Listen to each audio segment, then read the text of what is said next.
जय श्री कृष्ण। सभी के लिए यथायोग प्रणाम। जय श्री राधे, जय श्री कृष्ण। सभी कुशल रहें, आनंद में रहें, और यही हम भगवान से कामना करते हैं। और कुशलता की कामना चराचर जगत में हर प्राणी करता है। कीट पतंग, पशु पक्षी, देवता, यक्ष, गंधर्व, मानव जितने भी हैं, सब लोगों की ये कामना होती है कि मैं सुखी रहूं। और हमारा सनातन धर्म भी यही कहता है। जो संत महात्मा हैं उनका निर्णय भी शास्त्रों का, पुराणों का, सर्वे भवन्तु सुखिनः, सभी लोग सुखी रहें, बस कोई भी दुखी ना रहे। और इन्हीं चर्चाओं को हम लोग निरंतर करते हैं।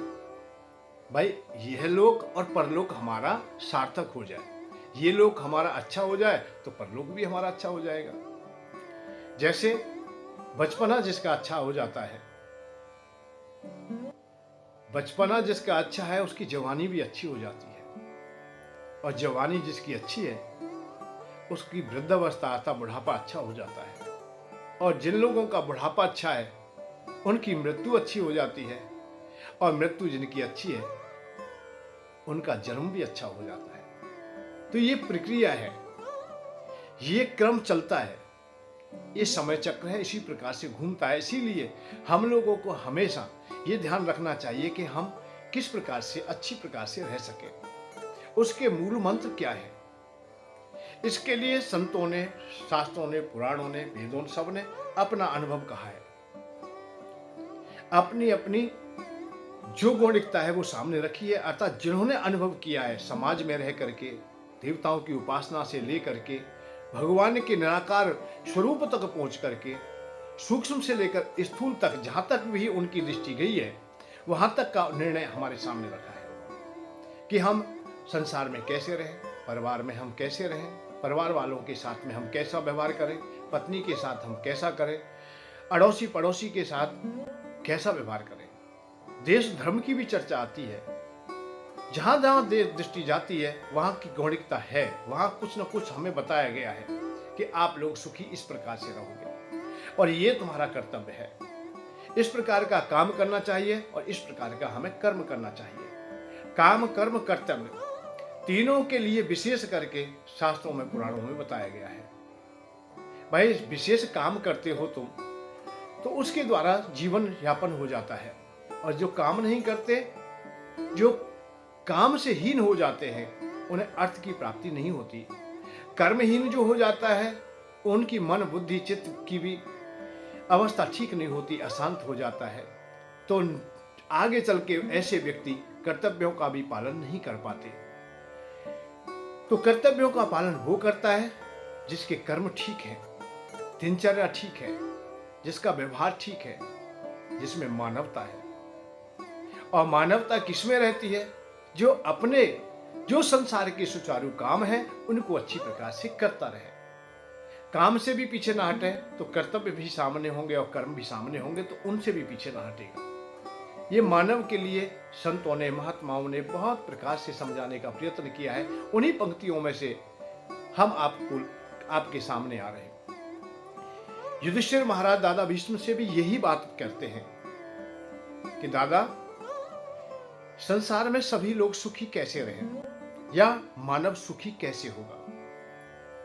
लोग कहते हैं कि शिष्टाचार, सदाचार उनका अच्छा हो।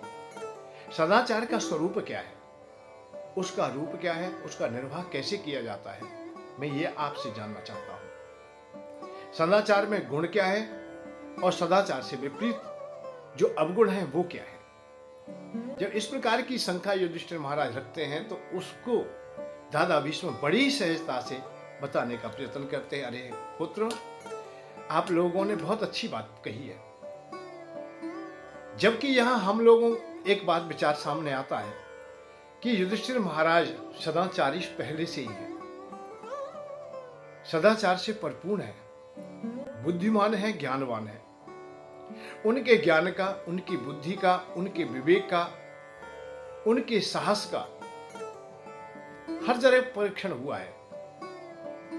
कई बार ऐसे मोड़ आए हैं जब धर्म संकट उनके सामने था, तो भी वो कभी भी धर्म से विचलित नहीं हुए, सदाचार से नहीं गिरे, सदाचार को कभी ना छोड़ा, किसी भी अवस्था में नहीं छोड़ा है। तो दादा भीष्म कि सामने युधिष्ठिर महाराज जो शंका रख रहे हैं वो उसे ये न समझें कि वो अपनी शंका का समाधान कर रहे हैं। मुझे तो ऐसा लगता है कि वो सब कुछ हमारे लिए ही पूछा गया है।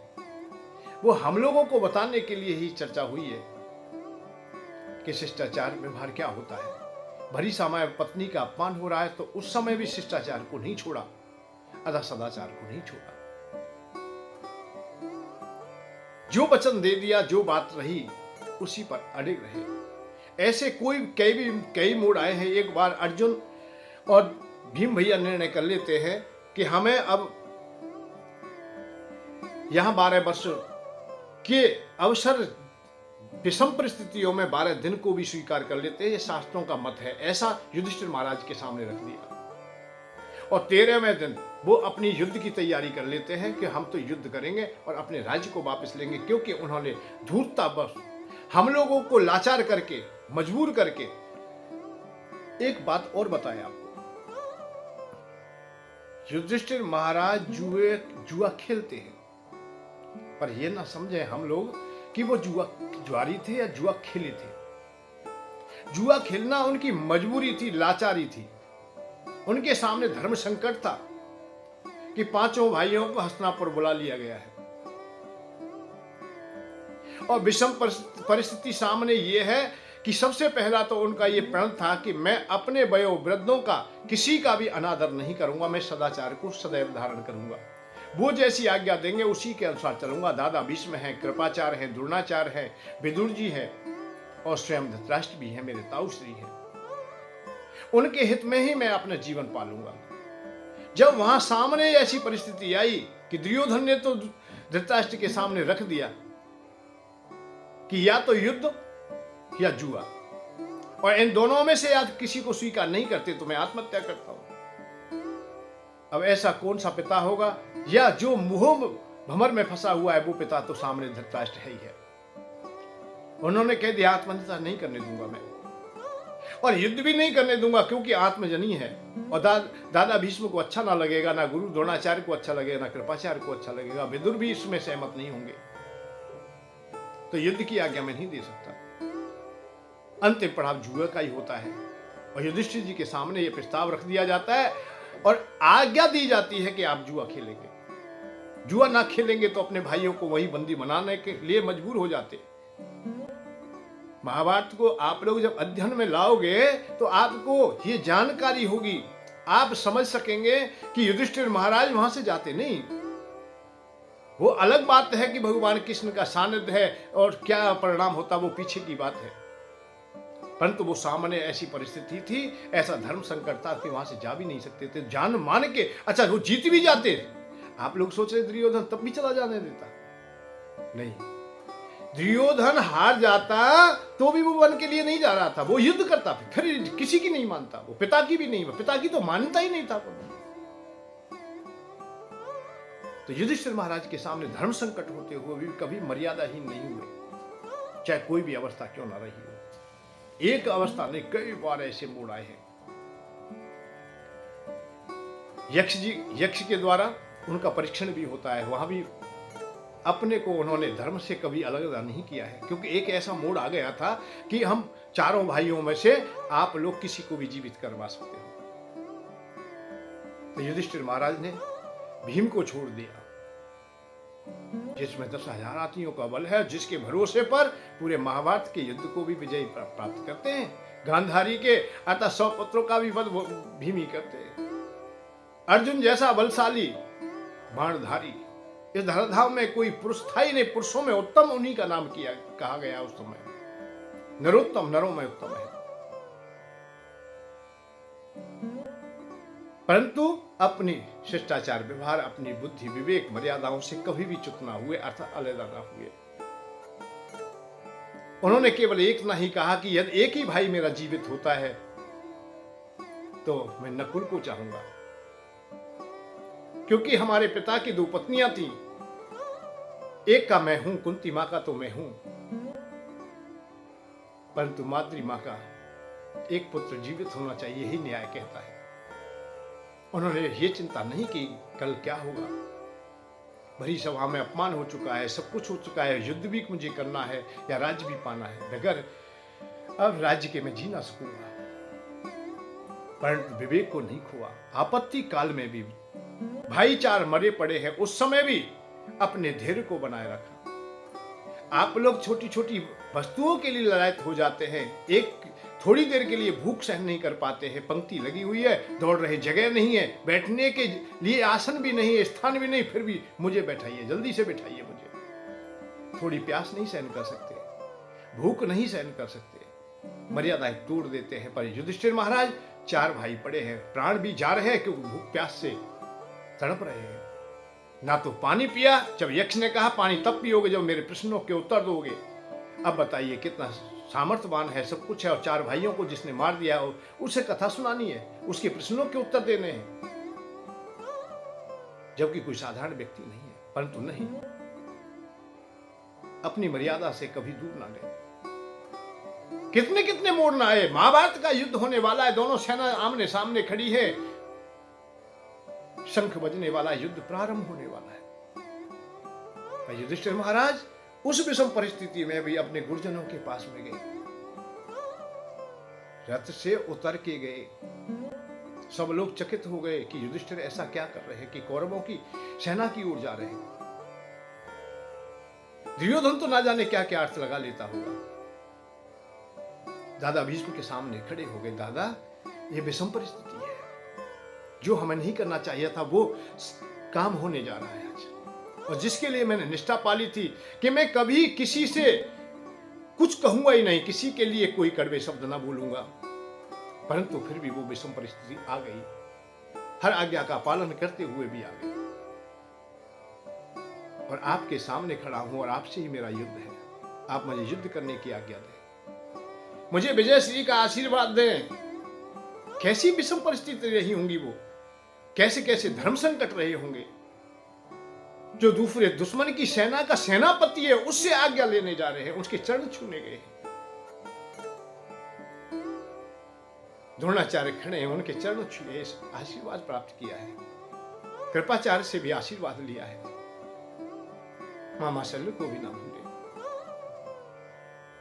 जिसमें इतना शिष्टाचार था, इतनी मर्यादाएं थी, जो इतना विवेकवान था, वो दादा भीष्म से पूछ रहा है कि दादा, शिष्टाचार क्या होता है?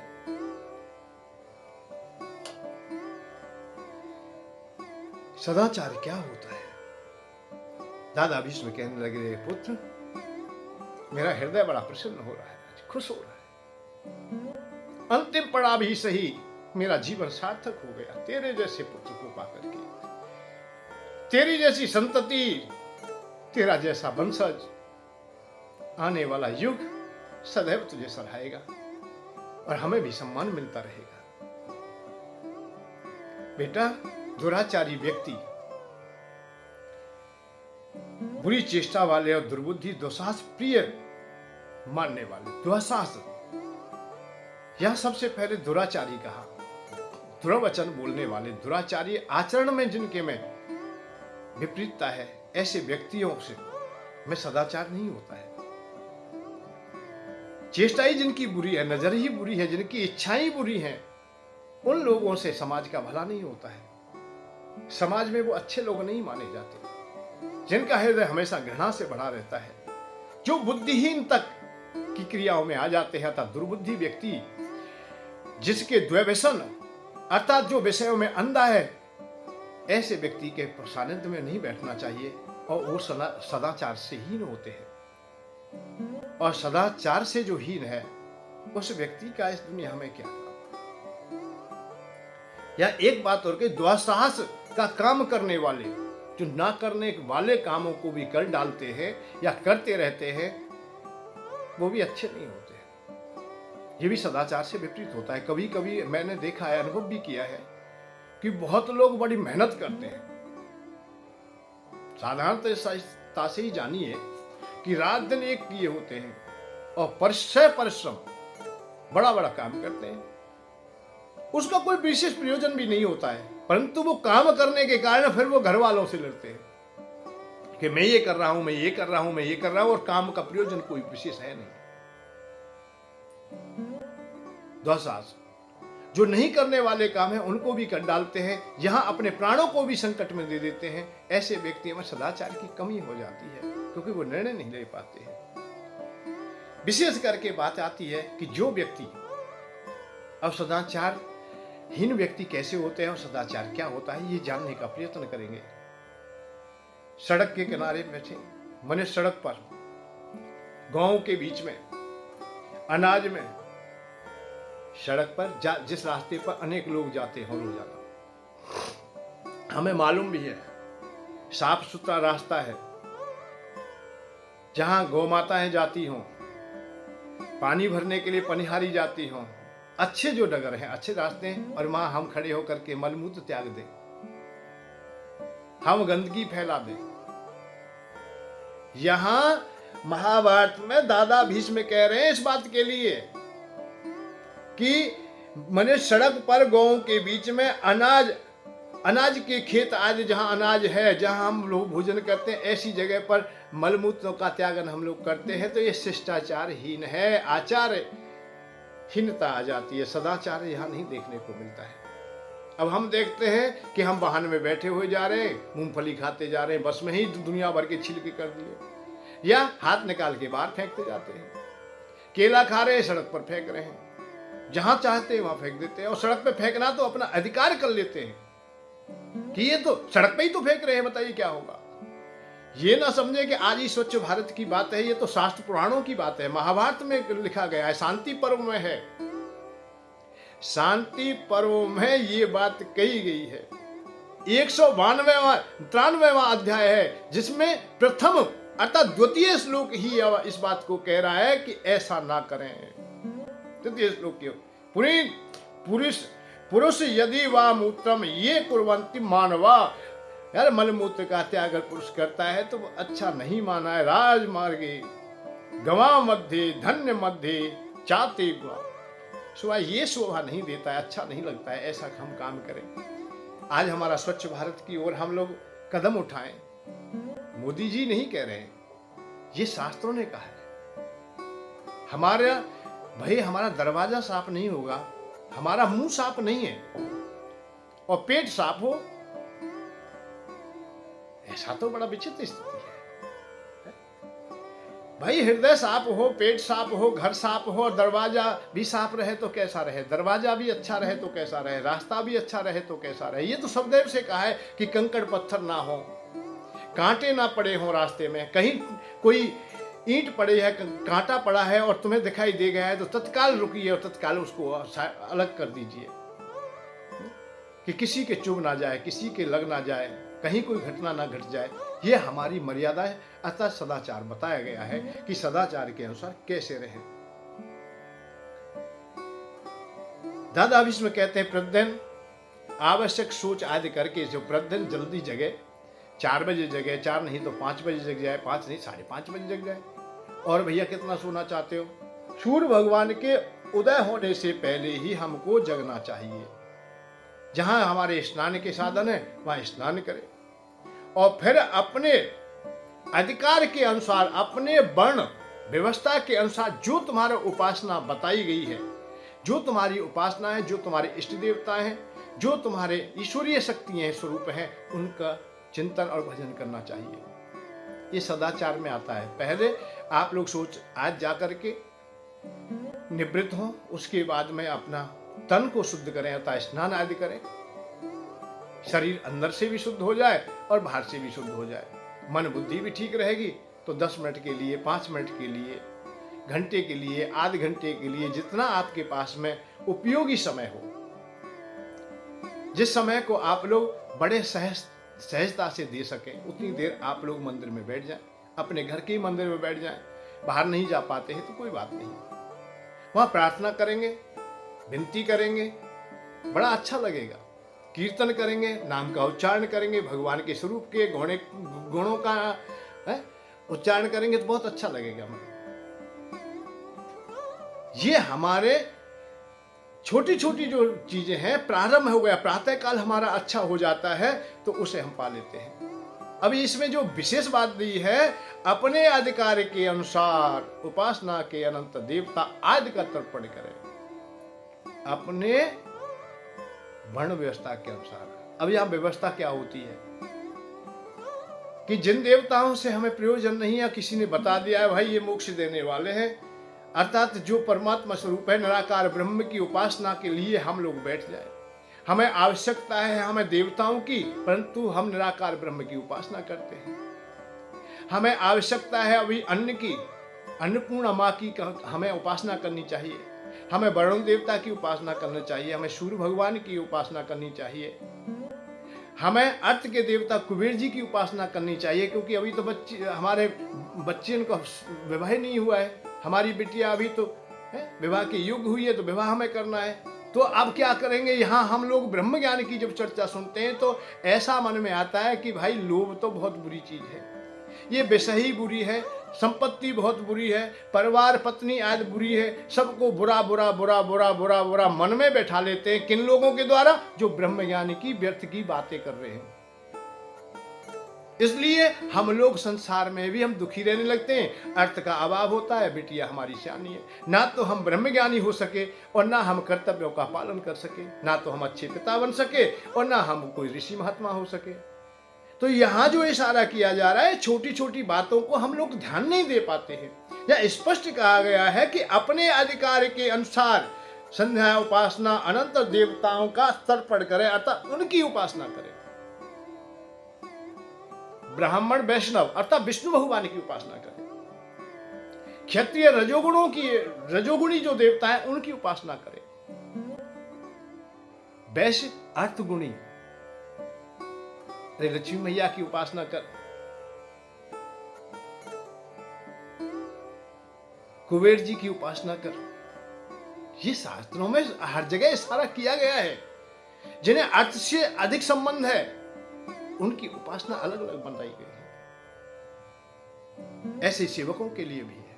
परंतु हम जब विपरीत उपासना को अपना लेते हैं, हम बराबरी का बात करने लगते हैं, हम अपनी मर्यादाएं भूल जाते हैं, यही सदाचार हमारा टूट जाता है। नित्य प्रतिदिन सूर्य उपासना अवश्य करें, सूर्य भगवान के लिए नमस्कार अवश्य करें। सूर्य भगवान को जब नमस्कार करते हैं, सर्वप्रथम तो बात है कि वो निरोगी होते हैं, रोग होता ही नहीं उनके, और प्रणाम करके करें तो बहुत ही अच्छा है। जो तुम्हारे गुरु आदि ने मंत्र दिए हैं या कुल गुरु ने तुम्हें मंत्र दिया है, उसका भी जाप करें, उससे भी तुम्हें शांति का मार्ग मिलेगा। हमेशा हाथ मुंह धो करके जब भोजन के लिए बैठे तो हाथों को धो करके, पैरों को धो करके, कुल्ला करके अर्थात शुद्ध हो करके भोजन करने बैठना चाहिए। और कोशिश करिए कि पूरब मुखी होकर के भोजन करें, जिससे कि आपका जीवन स्वस्थ रहे। और कभी भी किसी भी अन्न की निंदा ना करें कि ये बेकार है, ये अच्छा नहीं बना है, ये ठीक नहीं बना है। कोई लोग मैंने देखे हैं वे बहुत अन्न किया भोजन की बुराई करते। अरे जैसा है ऐसा खा लेना चाहिए। तुम खाओगे उसे पत्नी भी खाएगी, जिसने बनाया है वो भी तो खाएगा। उसे मालूम हो जाएगा कि इसमें नमक ज्यादा है या कम है, क्या फर्क पड़ता है। आज ज्यादा हुआ है तो कल वो समुचित भी हो जाएगा, आज कम है तो कल ठीक भी हो जाएगा। निरंतर हम लोगों को अपने परिवार का, अपनी पत्नी का भोजन का ही नहीं, पत्नी का भी बढ़ाई कर देना चाहिए। पत्नी की जब बढ़ाई करोगे कि भाई बहुत स्वादिष्ट भोजन बनाती, कितना आनंद आया है, दिव्य भोजन है, तो वो भी बेचारी गदगद हो जाएगी, उसे भी अच्छा लगेगा और वो भी तुमसे प्रेम करेगी। भोजन में यदि कुछ भी उतार चढ़ाव है तो वो आप समुचित व्यवस्था कर लेगी, उसे अनुभव है। वो जब चखेगी जब ही जान जाएगी कि इसमें ये चीज इतनी डलनी चाहिए थी, बहुत अच्छा लगेगा। एक बार कबीर जी के पास में एक व्यक्ति पहुंचता है और वो बहुत ही परेशान था, बहुत दुखी था। कबीर जी के सामने बैठ गया और उनसे पूछने लगा, हे गुरुदेव, हे बाबा, मैं तुम्हारी शरण में आया हूं, मैं बहुत दुखी हूं। मैंने कैसे दुखी हो, किस चीज से दुखी हो? तुम तो बहुत अच्छे दिखाई दे रहे हो हमें। मैंने कि नहीं, मैं अपनी पत्नी से बहुत दुखी हूं। मैंने कहा अच्छा कोई बात नहीं, बैठ जा। बैठा रहा। थोड़ी देर के बाद में फिर बोला है कि बाबा मुझे बहुत काम भी है, अतः मुझे जाना भी है, मैं पत्नी से दुखी हूं, मेरे लिए कोई ताबीज दे दीजिए। ठीक है, बैठे रहो। वो बैठ जाते, परंतु बाबा कुछ नहीं करते। थोड़ी देर के बाद में उन्होंने आवाज लगाई, अरे कबरी जी हां, देखिए यहां अतिथि लोग आए हैं, भैया आए हैं, कुछ हो तो दे यार। वो बेचारी, देखते हैं हम थोड़ी देर के बाद में ही वो 2 गिलास दूध ले आई। एक उन्हें पकड़ा दिया, एक उन्हें पकड़ा दिया, और जाते समय उनसे कह दिया है कि एक लालटेन जला के लेके आना, साफ करके बढ़िया तरीके से। जी हाँ, ठीक। कबरी गई भीतर कमरे में, लालटेन को जला करके लाई और वो भी सामने रख दी। परंतु उस समय का जो समय था वो दिन के 11 बजे होंगे, 12 बजे होंगे, अर्थात दिवस का समय था। सूर्य भगवान हमारे चारों ओर प्रकाशित किए हुए थे। अब वो बैठा बैठा विचार करता है कि भाई इन्होंने दिन के प्रकाश में, अर्थात सूर्य भगवान जब आए हुए हैं, अर्थात हम वृक्ष के नीचे बैठे हैं, या अंधेरा भी नहीं है, लालटेन मंगाइए जला करके, कोई प्रयोजन होगा, मुझे क्या मतलब। पर थोड़ी देर के बाद दूध रखा है, बाबा ने कहा है कि दूध पी लीजिए। जब दूध मुंह से लगाया तो ये कहा कि मुंह 4 तरह का हो गया, और वही दूध कबीर बाबा ने भी पिया।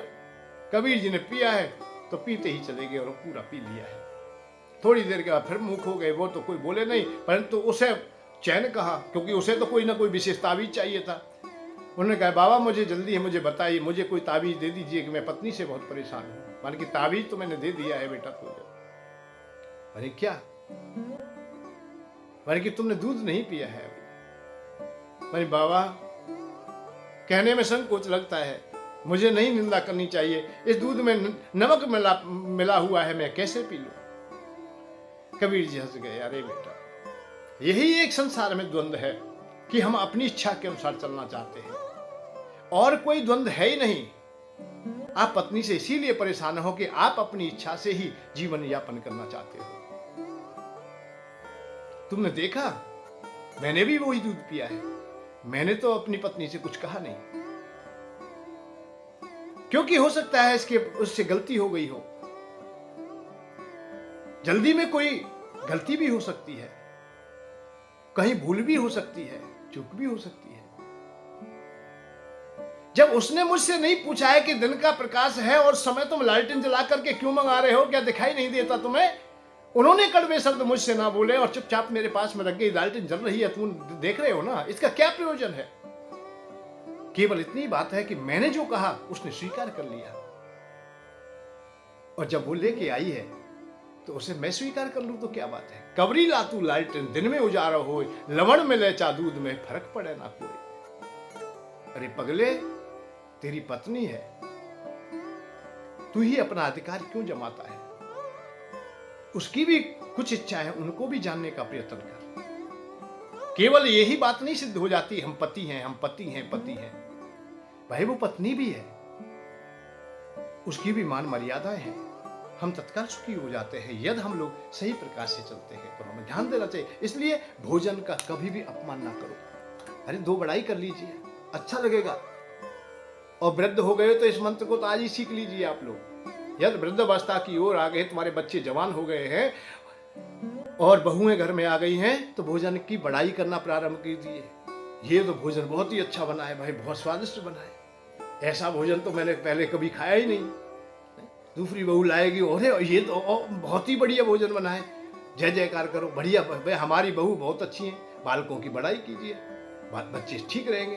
परंतु नहीं, हम जब शिष्टाचार से हम दूर चले जाते हैं, हम मर्यादाओं से जब अलग हो जाते हैं, तो हम पड़ोसियों को भी अपने घर की बुराई करने लगते हैं कि हमारी बहू तो बहुत बुरी आई है, हमारे छोरे तो अब ठीक है ही नहीं, वो तो बहुओं के ही हो गए, उन्हीं का कहना मानते हैं, हमारी बात मानते ही नहीं है। नहीं, ऐसी विचारधाराओं को हम लोग जब समेट लेंगे, बड़ा आनंद आएगा, घर गृहस्थी बहुत अच्छी प्रकार से चलेगी। यहाँ सदाचार की बातें यही बताई जा रही है कि आप घर में कैसे रहें।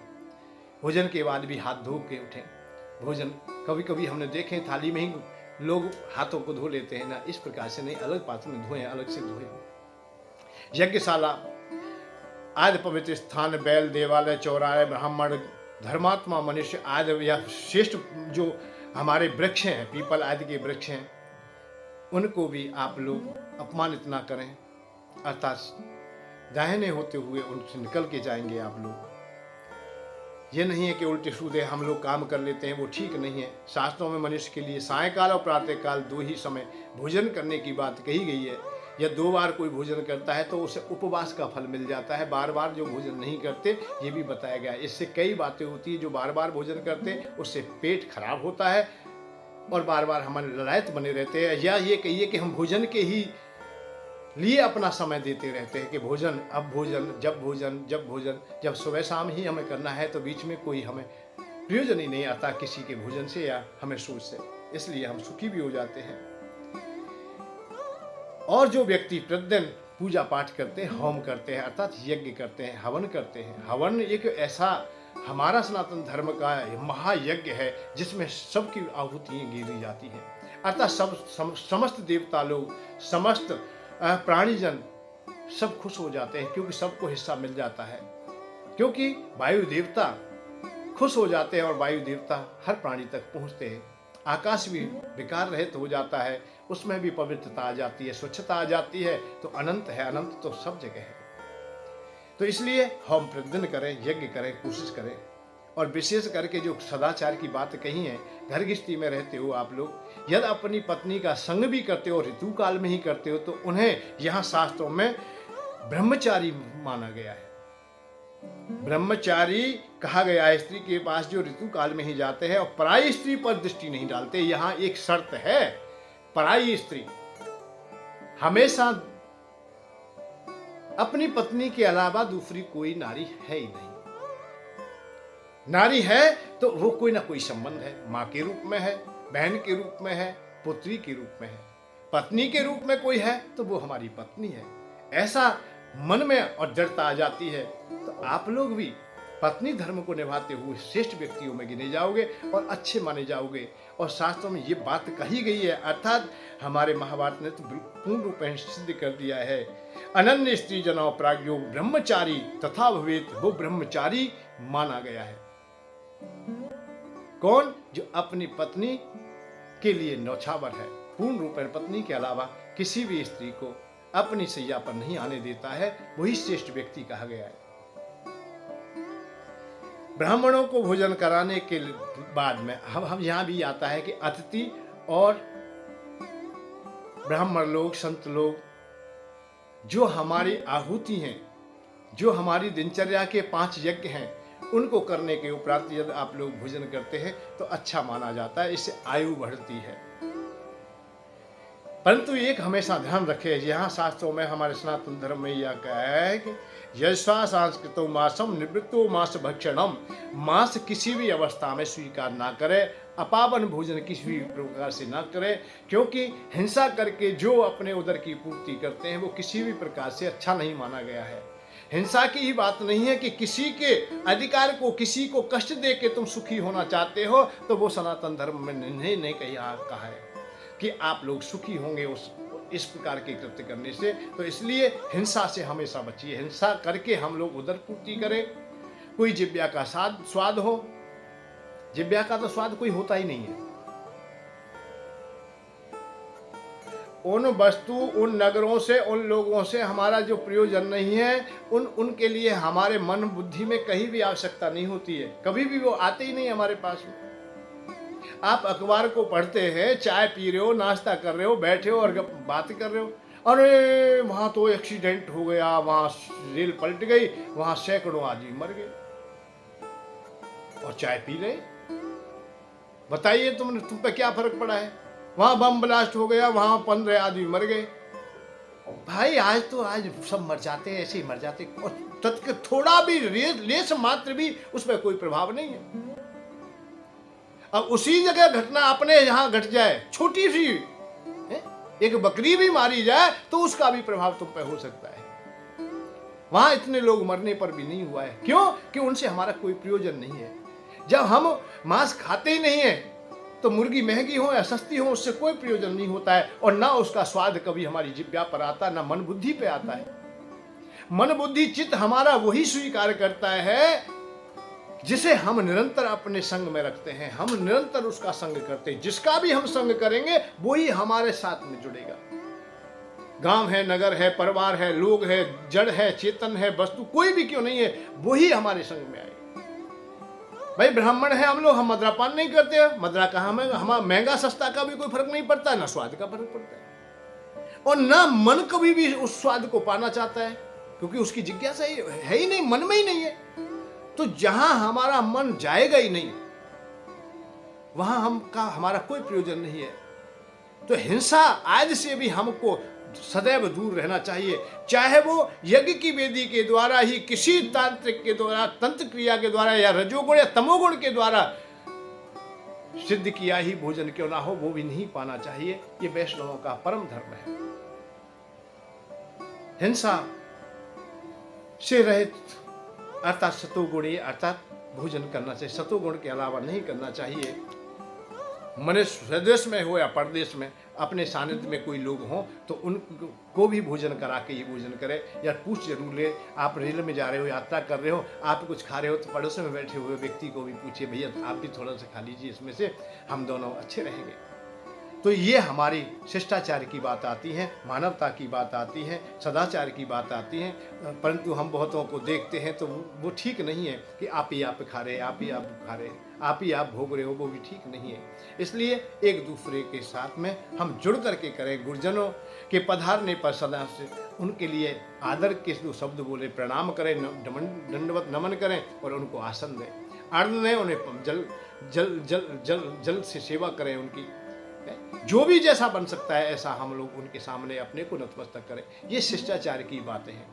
हमारे शास्त्रों ने बहुत कुछ बताया है, हम लोग ध्यान नहीं दे पाते हैं कि हमें करना क्या है। बहुत लोग कहते हैं हमारे यहाँ ही नहीं, हमारे यहाँ तो बात होती नहीं। अन्न हम देखते हैं कि मलेच्छियों को भी वो कहते हैं हमारे धर्म में ये है, हमारे मजहब में ये है, और हम कहते हैं हमें पता ही नहीं। पता इसलिए नहीं है कि आप लोग जानकारी नहीं रखना चाहते, या जानकारी देने वाले हैं वो बताना नहीं चाहते हैं।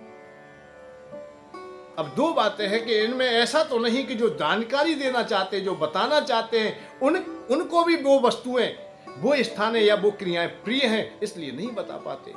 कि आप ही महाराज प्याज खा रहे हो तो दूसरे को क्यों रोक रहे हो, आप ही अंडा खाते हो तो हमें क्यों रोक रहे हो, आप मदरा का पान करते हो तो हमें क्यों रोक रहे हो। महाराज जी आप ही जब इतना पैसा कमा रहे हो, रात दिन लग रहे हो, और आप ब्याज पे ब्याज ले जा रहे हो, ब्याज पे ब्याज लिए जा रहे हो, तो भैया हमें क्यों रोक रहे हो। ये बात तो सामने आई जाएगी। जब ब्राह्मण ब्याज ले रहा है, संत ले रहा है, और बड़े बड़े आश्रमों से भी पेट नहीं भर रहा है, विस्तार करे ही जा रहा है, करे ही जा रहा है, करे ही जा रहा है, तो भैया जब त्याग की बात बताएंगे तो फिर दूसरों को तो अच्छा लगेगा ही नहीं। हमें जैसा अच्छा लगता हो वो हम बताएं।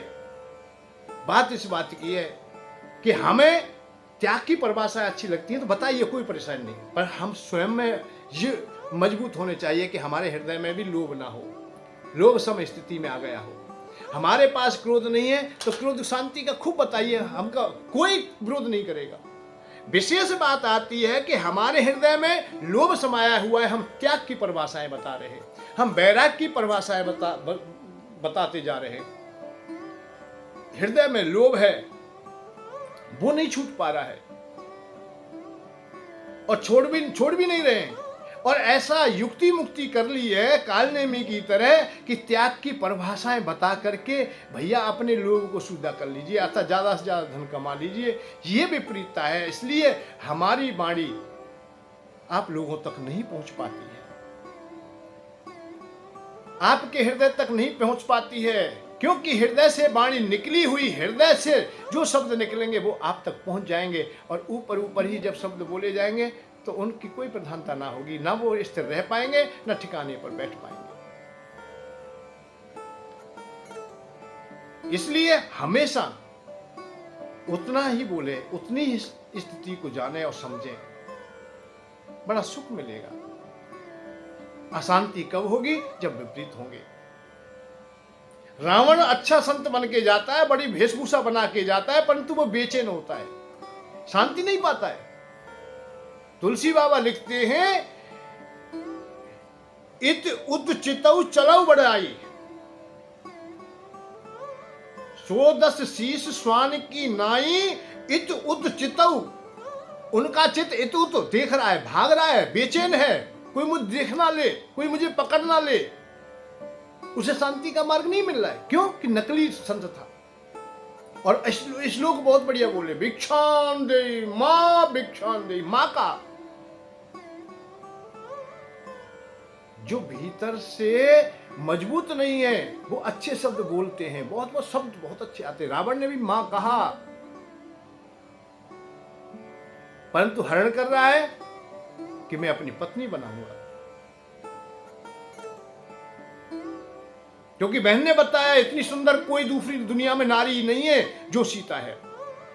मंदोदरी आदि को पीछे हटा करके हटिए हटिए, अब तो वही सीता ही आएगी मेरे यहां। और वहां से दौड़ देता है और सुंदर रूप धारण करता है, सुंदर बन के जाता है, बनावटी बन के जाता है, सीता जी का हरण भी कर लेता है। परंतु कहीं भी शास्त्रों में, पुराणों में, आज तक समाज में कहीं भी उनका सम्मान किया हो तो बताइए, ये काम किसी ने सराहा हो कि बहुत बढ़िया काम किया है? क्यों? क्योंकि हृदय अपवृत्त है, सदाचारहीन है, शिष्टाचारहीन है। जो बोल रहा है वो बाहर से जो बोल रहा है वो भीतर नहीं था। काल नेमी को हमने स्वीकार नहीं किया है, हमें विडंबना यही बात की है, यही हमें दुख होता है कि आज हमने स्वीकार सब कुछ कर लिया। हमने चोरों को कर लिया है, लुटेरों को कर लिया है, शिष्टाचारहीनों को कर लिया है, व्यवहारहीनों को कर लिया है, जिन्हें केवल धन कमाने से ही मतलब है, पता नहीं और खाना भी नहीं है। कितने लोग तो ऐसे हैं जिन्हें खाना भी नहीं है, काम में भी नहीं लेना है। भाई इतना धन इकट्ठा कर लिया है कि काम में आ ही नहीं रहा है, छोड़ के जाना है। और फिर भी लग रहे हैं भाई हाथ को, फिर भी आगे कर देते हैं भाई, इसके लिए चंदा, इसके लिए चंदा, इसके लिए चंदा, इसके लिए चंदा। इतने बड़े बड़े मकान बना लिए कि जो सफाई भी नहीं हो सके और रहने भी किसी को नहीं देते हैं। रहोगे तो पैसा देने पड़ेंगे। अब बताइए, ये हमला हमारी जो समाज के लोग हैं उनको पूछना चाहिए कि ये आश्रम बना है तो फिर क्यों नहीं ठहरने देते? फिर भी पैसा चाहिए। बना रहे तब पैसा लिया है, अब वहां कोई आ गया है तुम्हारे पास, फिर भी पैसा चाहिए। अंतिम पड़ाव तक मरेंगे जब तक पैसा ही पैसा, पैसा ही पैसा, और कोई बात नहीं। और बातों को देखिए, ब्रह्म ज्ञान से नीचे बात ही नहीं है, त्याग ही त्याग की बातें हैं, वैराग की बात है। इसलिए वो हम लोगों के अर्थात भक्तों के जो सर्व समाज है उसके हृदय तक वो बातें नहीं पहुंचती। ज्ञान की बात बताई जाए वो व्यर्थ हो जाती है, वैराग की बात बताई जाए व्यर्थ हो जाती है। आज निरंतर प्रतिदिन 700 चैनल निरंतर यही बात बताते हैं कि ब्रह्म ब्रह्म ब्रह्म, वैराग वैराग, ज्ञान ज्ञान। हर गली, हर चौराहे, हर मंदिर, हर जगह ये ब्रह्म ज्ञान की और वैराग की चर्चा चल रही है, परंतु जीने की चर्चाएं खत्म हो गई हैं हमारी। और परंतु वैरागी कोई नहीं हो पा रहा है, ना ज्ञानी हो रहा है, ना मोक्ष वाला हो रहा है, ना तो मोक्ष पा रहा है। जो मोक्ष की बात सुनाते हैं, ब्रह्म की जो बात सुनाते हैं, मोक्ष की बात सुनाते हैं, वो अपार धन को समेटे बैठे हैं। यहाँ विपरीतता आती है। हमारा शास्त्र कह रहा है, बता रहा है कि हमें कैसे रहना चाहिए, हमें जीवन यापन करें तो हम कैसे करें।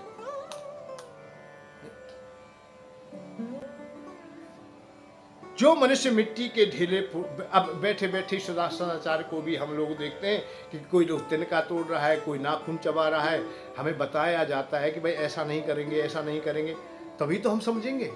परंतु नहीं, सबसे पहले हमारे यहाँ से आज पाप होना बंद हो गया है कि किसी भी काम को करते हो आप लोग तो पाप हो जाता है। पाप होता ही नहीं है, क्योंकि लोग बताते ही नहीं है। भोजन करने के पश्चात दाता पूछे, किसी ने भोजन करा रहे हैं तो वो भी पूछे महाराज कैसा भोजन बना है।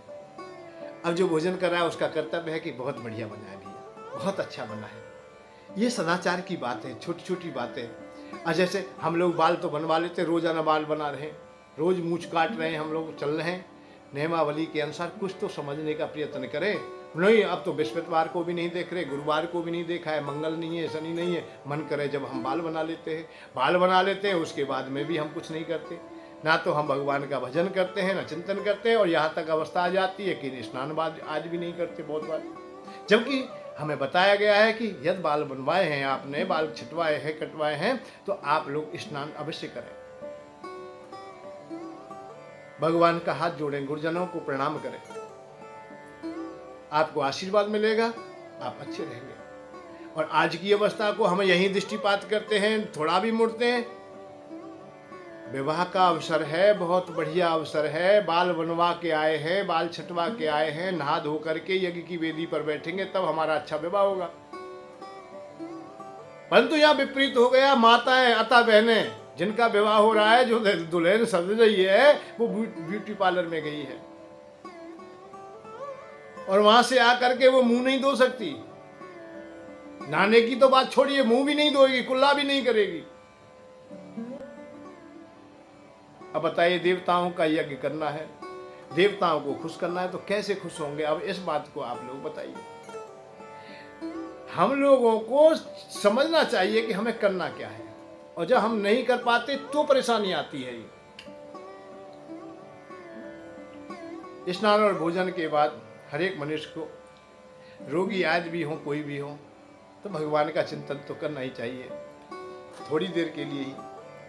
सूर्य भगवान की ओर मुंह करके कभी भी मल मूत्र त्यागना नहीं चाहिए। ये भी शिष्टाचार की बातें आती हैं। और अपने मल आदि पर भी दृष्टि नहीं डालनी चाहिए। अपने से बड़ों का नाम लेकर के नहीं बोलना चाहिए, या तू कह के नहीं बोलना चाहिए। आप कहें, आदर से बोलें और अच्छा लगता है। वो तो आप लोग प्रणाम करेंगे, वो आशीर्वाद देंगे। यहाँ बात आती है कि प्रणाम के भी कई रूप हैं।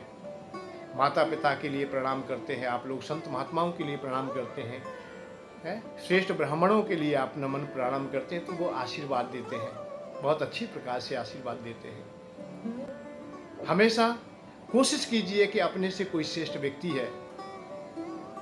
अब यह दो बात आती हैं, संत और ब्राह्मण यदि आयु में भी छोटे हों फिर भी उनकी समानता ना करने का प्रयत्न करें, उनको प्रणाम पहले करें। आप लोग कोशिश करें, राधे राधे कर दें। जो शब्द आप लोगों के यहाँ प्रचलन में हो वही शब्द बोले और बड़ा अच्छा लगेगा। परंतु नहीं, हम आयु में बड़े हैं, आयु बड़े हों बाल पके हों, उससे बड़े नहीं हो जाते कि सफ़ेदी आ गई है और बाल पक गए हैं। चारों वर्णों के भी बड़ी बड़ी व्यवस्थाएं हैं जो शिष्टाचार में बताई जाती हैं। ब्राह्मण तो वो बड़ा होता है जो तप में बड़ा हो, ज्ञानवान हो, हमेशा ध्यान रखिए। क्षत्रिय वो बड़ा है बाहुबल में, अच्छा जिसका भूमि का अधिकार है, अर्थात राजा लोग हैं, उनको बड़ा सम्मान मिलता है और सदैव से सम्मान का अधिकारी कहा गया है, राजा है। वैसे लोग धन में जो बड़े होते हैं, धनबल होता है उनके पास में, उससे बड़े होते हैं। और सेवक लोग हमेशा आयु के बड़े माने जाते हैं। आयु में जो बड़ा है वो ही बड़ा है।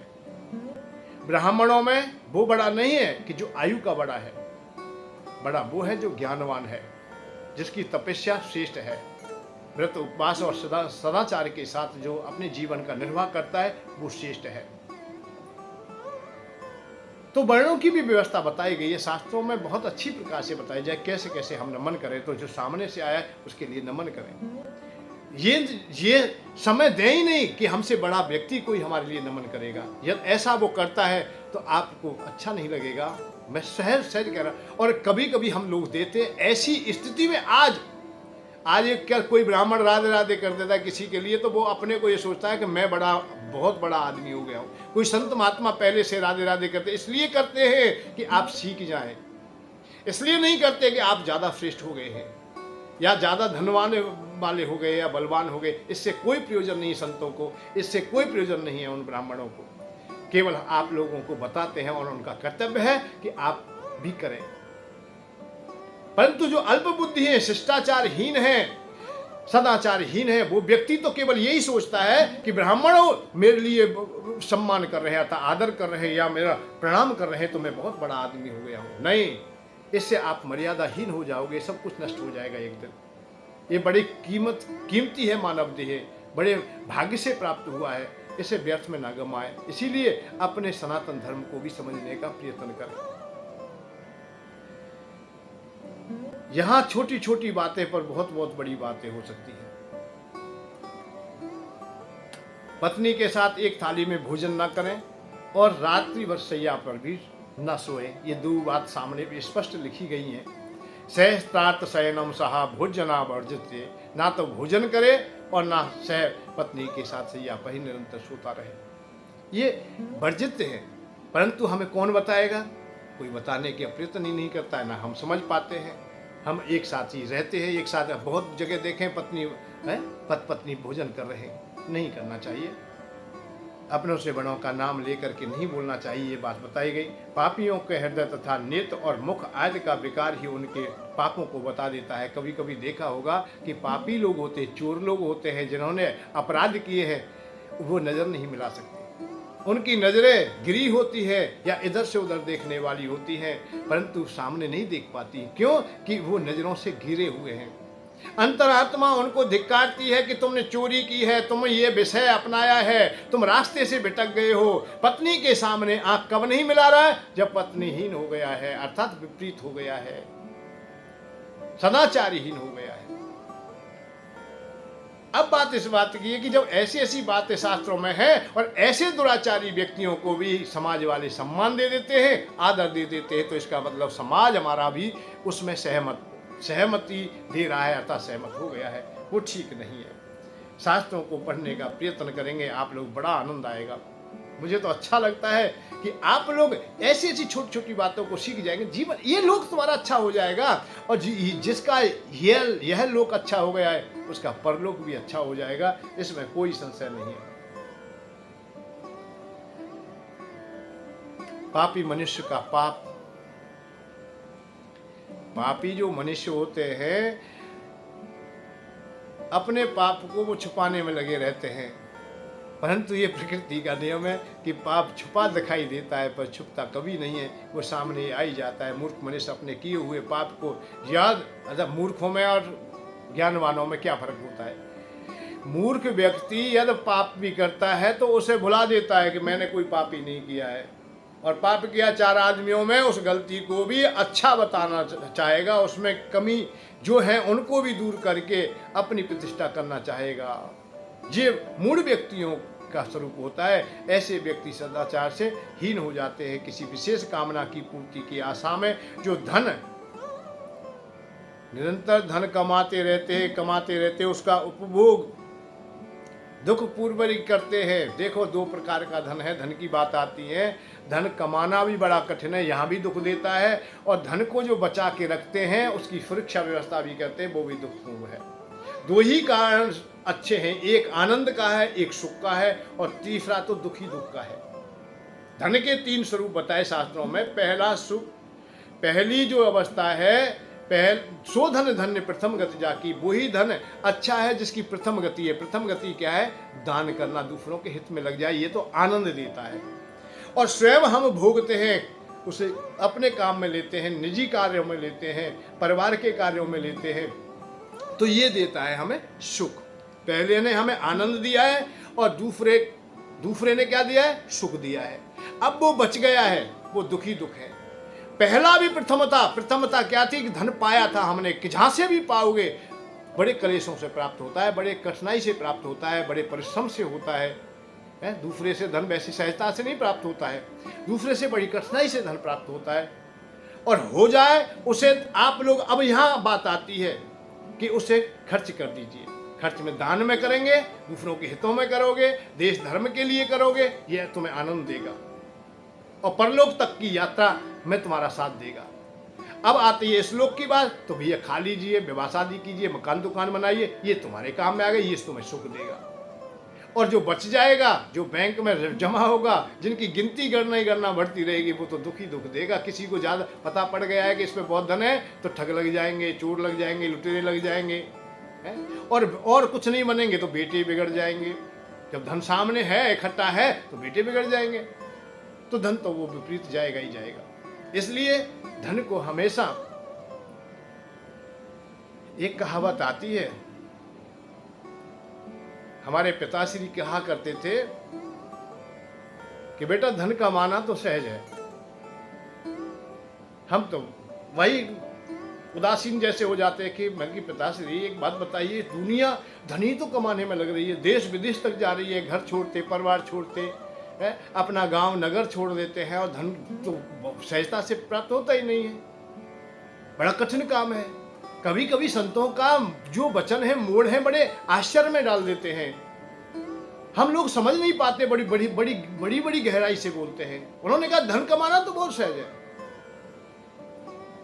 मन की फिर परेशानी क्या है, कष्ट क्या है, कठिन क्या है? उन्होंने कहा कि बेटा जब मालूम पड़ेगी जब धन को खर्च करेगा। खर्च करना कठिन है, कमाना जितना कठिन नहीं है उससे 100 गुना खर्च करना कठिन है। बहुत समय के बाद ये समझ में आ पाया कि ये सत्य है। धन तो तुम्हें प्राप्त हो सकता है, अनायास भी मिल सकता है। दादा लोग छोड़ गए, पिता छोड़ गए, कमा कमा के, बेईमानी करके, उल्टा सीधा करके, खैरात खा के, सरकार आज से जैसे जैसे भी हुआ तुम्हें धन तो तुम्हें मिल गया, पिता लोग छोड़ गए, या तुमने कमा लिया है, नाना प्रकार से युक्तियों से कमा लिया है, धन तो कमा लिया है। अब बात आती है खर्च करने की। यदि अच्छे कामों में जा रहा है धन तो तुम्हें अहलोक और परलोक दोनों को सार्थक बना देगा। अच्छे कार्यों में नहीं हुआ है, सदुपयोग हो, उपयोग हो, और जब जब दुरुपयोग होता है तो तुम्हारा सर्वनाश कर देता है वही धन। और दुरुपयोग की ओर धन अधिक भागता है, क्योंकि दुरुपयोग में कुछ सुविधाएं दिखाई देती हैं, सदुपयोग में तो कठिनाई होती है। दान देने में बहुत जोर पड़ता है, बड़ा कठिन होता है दान देना, बहुत बहुत ही कठिन होता है। जब दान देने की बात आती है तो 100 रुपया ही याद आता है, और होटल की याद आ जाए, और शाम को बोतल की याद आ जाए, 1000 का नोट चले, फिर तो कोई परेशानी नहीं, 5-5 ही नोट छड़ा दे दे। और दिन में, उसी दिन में या दान की बात आ जाए, मंदिर वास से आ जाए, कोई भूखा आ जाए, कहीं कोई आवश्यकता आ जाए, सामाजिक आ जाए, देश की आ जाए, धर्म की आ जाए। अरे मैंने देखा भगवान राम के मंदिर के निर्माण के लिए वर्षों तक और कितने साल तक ना प्रयत्न किया, कितने लोगों का नरसंहार ना हुआ, कितने लोग ना मरे, कितनी प्रयत्न ना किए, कितने जेल ना गए, और कितने लोगों का प्राणांत ना हुआ। पर चंदा की जब बात आई तो 10-10 रुपया, 10-10 रुपया, कम से कम 80-70% लोगों ने 10-10 रुपये ही दिए, 100 की नोट भी नहीं पूरी की है। और वो कह रहे हैं हम सूर्यवंशी हैं, वो कह रहे हैं हम भगवान कृष्ण के वंशज हैं, हम भगवान राम के वंशज हैं, हम राम कृष्ण की संतान हैं, हम सनातनी हैं, हम वैष्णव हैं। पर जब दान देने की बात आई तो हृदय टूट गया, तिलमिला गया। अरे भगवान, 100 की नोट। और उस अवस्था की बात है, उन लोगों की बात है कि जो सरकार दोनों हाथों से उनके घरों को भरने लग रही है, सम्मान निधि के रूप में, तो कहीं खैरात के रूप में, कहीं किसी नाना प्रकार से तुम्हें मिल रहा है कहीं ना कहीं से। और भी कुछ नहीं है तो 500 रुपए की छोटी छोटी मजदूरी तो है। और जीवन का जो महत्वपूर्ण अंग था उसमें भी हम लोग संग दान करना बड़ा कठिन है। खर्च करना धन कमा सकते हो, पर देना बड़ा कठिन है। ये शास्त्रों में सहजता से बात नहीं कही जाती। तो हमारे गुरुदेव, हमारे पिताजी ने यही बातें कही कि बेटा जीवन में सबसे जो महत्वपूर्ण काम है वो है धन का खर्च करना। कि खर्च तुम कहाँ कर रहे हो, कैसा कर रहे हो। एक खर्च ऐसा है कि तुम्हें बर्बाद कर देगा, एक खर्च ऐसा है कि तुम्हें आबाद कर देगा, और एक खर्च यहाँ तक है कि आप परम शांति अर्थात भगवान तक पहुँचाने का मार्ग भी दिखा सकता है। धन को तुम कैसे खर्च करते हो ये तुम्हारे विवेक पर है। और विवेक कब आएगा? जब शास्त्र हमें बताएंगे, हमें पुराण बताएंगे, हमें संत लोग बताएंगे, हमें ब्राह्मण लोग बताएंगे। और वो कब बताएंगे? जब विषयों में सम हो जाएंगे, काम क्रोध मद लोभ मोह को समुचित कर लेंगे। यदि कोई ब्राह्मण अत्यंत लोभी हुआ तो वो नहीं बता पाएगा, अत्यंत कामी हुआ तो वो ना बता पाएगा, अत्यंत विषयी हुआ तो नहीं बताएगा। इस बात को ध्यान रखिए, क्योंकि विषयी व्यक्ति पर समय कहाँ है, और बताएगा तो फिर वो कहाँ से कमाएगा, वो तुमसे लाभ कैसे लेगा। यदि आपको शिष्टाचार व्यवहार अच्छी बातें बताई जाए कि पतिव्रत धर्म ही बताया जाए नारियों को, तो रास्ते से भटकने के लिए कहां से कोई विदेश से लाएंगे। भाई कोई वक्ता आप लोगों को ऐसी शिक्षा दे कि भाई पत्नी का परम धर्म केवल यही है कि पर पुरुष को वो कभी भी पुरुष के रूप में देखे ही नहीं, और पति को भी ये बता दिया जाए, पुरुष को भी बता दिया जाए कि ऐसा ही करे वो भी। और तुम्हें तपस्या करने की आवश्यकता नहीं, दान दक्षिणा कुछ दे या ना दे उसे पीछे की बात छोड़ दी, पहले आप लोग आचार व्यवहार को अपने को सही कर लीजिए। परंतु इस बात को अपने शिष्य से भी नहीं बता रहा है कि वो पत्नी उनके सामने बोलेगा तो वहां मन ही मन में बात आएगी। उसकी पत्नी तो पहले ही सोच लेगी कि अब मुझे किसी दुनिया में पुरुष को किसी को देखना ही नहीं है। दोनों ऐसे ही सोच लेंगे। जब दोनों सोच लेंगे तो हमें क्या मिलेगा भाई? भाई जो रास्ते से भटकते हैं वो भी ये विचार करते हैं हमें क्या फायदा होगा। हम त्याग की बरवासाओं को सचमुच में बताएंगे तो हमें चंदा कौन देगा भाई? भाई दान तो इतना देना चाहिए जितनी की आवश्यकता है। और समुद्र को तुम देते जाओ, तुम्हें क्या पुण्य मिलने वाला है? शराबी या विषयी व्यक्ति को दान देते हो तो तुम्हें क्या पुण्य मिलने वाला है? जो आचारहीन व्यक्ति है, शिष्टाचारहीन है, देशद्रोही है, ऐसे को आप लोग दान करते हो या देते हो तो आपको क्या लाभ मिलने वाला है? जब ये रहस्यों को आप लोग बताओगे तो कौन देगा फिर? इसलिए हम कड़वी और सच्चाई की बातों को नहीं बता पाते हैं। यही हमारा अधूरापन है। मनुष्य पुरुषों का कथन है कि समस्त प्राणियों के मन के द्वारा किया हुआ धर्म ही सर्वश्रेष्ठ है। इसलिए मन को अपने को अच्छा कर लीजिए, बढ़िया है। और नहीं तो मन बढ़िया नहीं है तो पछताने के बाद और कुछ नहीं। मन तो दो ही बातें हैं, या तो खुश हो जाएगा या दुखी हो जाएगा। मन पछतैवो अवसर बीते, ये अवसर तुम्हें प्राप्त है, इसका लाभ ले लीजिए। अरे भुज न सकेगी विषय की अग्नि, विषय भोग बहु घीते, मन पछतैवो अवसर बीते। अब नाथ है अनुराग जाग जड़ त्याग दुरासा जीते, मन पछतैवो अवसर बीते। बस अवसर ना जाए, इसी बात का हमेशा ध्यान रखिए। ये जीवन बड़ा कीमती है, ये बार बार नहीं प्राप्त होता है। इसे सच्चाई में लाइए और कड़वी बातें भी सुनने की कुछ आदत डाल लीजिए। हमारी वाणी में कड़वापन होगा, परंतु आपको अहलोक परलोक में सार्थकता देने का हम लोग प्रयत्न करेंगे, निश्चित करेंगे। इसीलिए मित्रवत व्यवहार है। मैं मित्र हूं, इसलिए मैं कड़वी बात कह सकता हूं। और मुझे आपसे कोई चंदा नहीं चाहिए, इसे भी मैं कह रहा हूं। मेरा गुजारा चल रहा है और बहुत अच्छी प्रकार से चल रहा है। मुझे भी 2 रोटी मिल जाती हैं, मैं खा लेता हूँ, बहुत अच्छा है। ज़्यादा कुछ नहीं चाहिए मुझे। इसलिए मैं सदैव तुमसे स्पष्ट कहता रहूँगा, कोशिश करूँगा स्पष्टता में। हो सकता है कोई शब्द तुम्हारी समझ में आ जाए, और कोई समझ से बाहर हो तो मैं नहीं कहता हूँ कि वो भी निर्णायक अच्छा होगा। हो सकता है कि मेरे भी बुद्धि में अर्थात मेरे विवेक में भी कुछ अधूरापन रह गया होगा, मेरे अनुभव में अधूरापन रह गया होगा, तो भैया छोड़ देना। परंतु जो सार्थक है उसे जरूर अपना लेना, जिससे कि देश धर्म का हित हो सके, आपके समाज का कल्याण हो सके। और सनातन धर्म को आप लोग मजबूती से पकड़िए। विधर्मियों का चारों ओर बोल चालू हो गए हैं, अर्थात वो नाना प्रकार के यत्न करके सनातन धर्म को हजारों साल से नष्ट करने के प्रयत्न में है।